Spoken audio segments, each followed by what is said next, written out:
Hello friends, welcome to my YouTube channel. आज मी तुम्हाला जी रेसिपी दाखवणार आहे त्याचं नाव आहे भरलेली भेंडी फ्राय. त्यासाठी आपल्याला हे स्वच्छ धुवून घ्यायची आहे भेंडीला आणि त्याला मध्ये अशी चीर पाडायची आहे, वरची देठं काढून.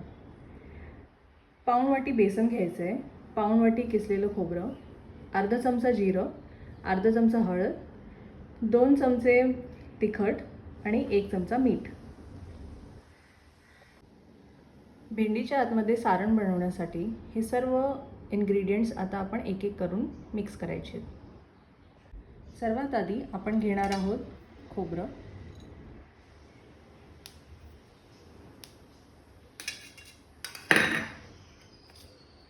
नंतर बेसन,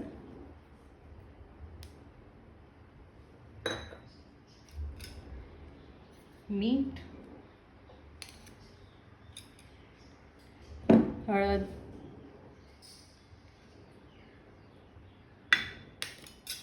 थोडीशी ती पडत नाही आहे. ओके. नेक्स्ट जिरं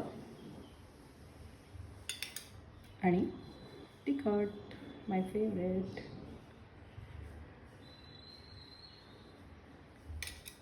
हे असं एकत्रित छान मिक्स करून घ्यायचं आहे.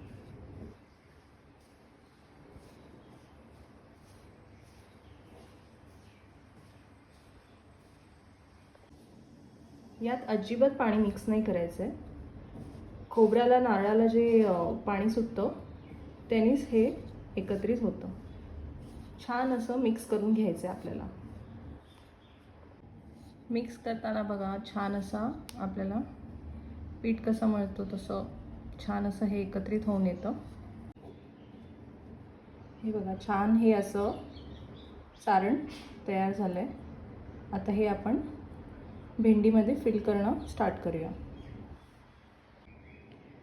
तर आपण एक एक भेंडी घ्यायची आहे, त्याच्यामध्ये छान हे सारण असं फिल करायचं आहे.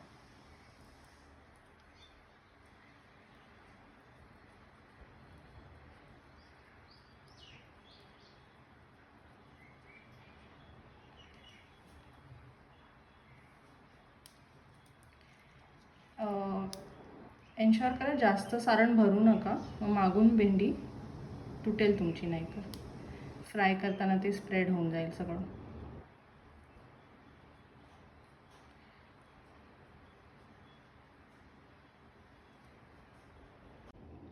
अशी आपण एक एक करून सर्व भेंडी भरल्या आहेत. Now it's time to fry them.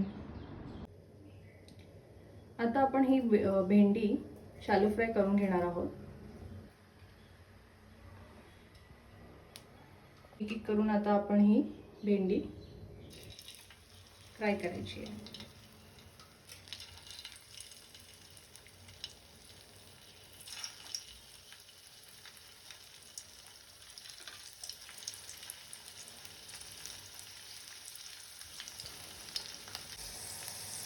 एक 4-5 मिनिटं झाल्यावर ही भेंडी पालती करून तळून घ्यायची आहे.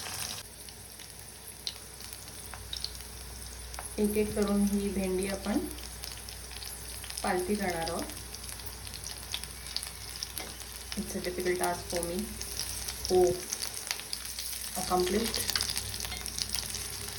नाही देवा वाचव.